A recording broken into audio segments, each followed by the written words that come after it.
Alita is dropped into this world, and through her eyes, you are experiencing everything for the first time. I knew when I did Avatar with Weta that Alita would not only be possible, that as a character, she would be spectacular. Hi. When we were making Avatar, I would tell people we don't need to be photoreal because you can't tell me what real is on Pandora. We only needed to be photographic. For Alita, we're on Earth. Alita needs to be photoreal so that she can stand right next to Christoph Waltz and look together, of one in the frame. Alita is probably the most ambitious digital character that we have created. That's so good. There's no better way of doing that than capturing a performance from a real human. Performance capture gives you the body and the weight and the realism of the expressions. The way the performance capture process worked is we had a number of cameras placed around the set that would record markers on the actor's physical body.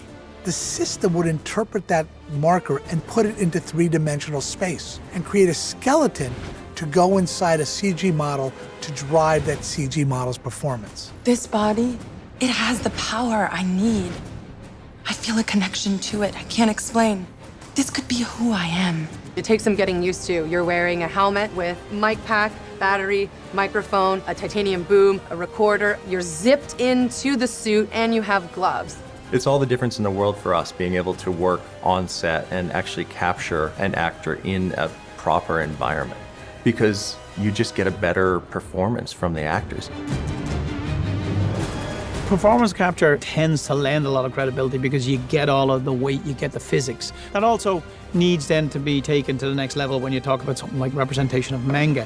We really wanted to be able to take this augmented animation hybrid and layer it against the performance capture to attain sort of the best version of both worlds.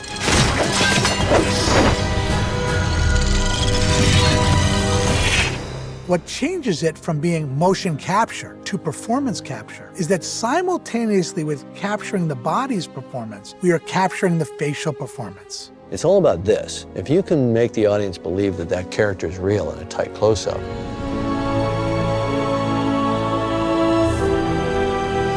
Rosa would wear two high-definition cameras as a head rig that would photograph her face. Weta would interpret those images on a frame-by-frame, almost on a pour-by-pour level, to drive the facial performance of the character of Alita. Every pull, every indent, every scar, every crease, things I wish they didn't put in are there. It's like looking at me because every little nuance of my face is there. Touch him again, and I will kill you. it's amazing seeing Rosa's spirit, her light, come through the Alita character. I love it. My hope is that when people are watching this, they sort of forget that she's a CG character. I'm a warrior, aren't I? And you know, you've always known.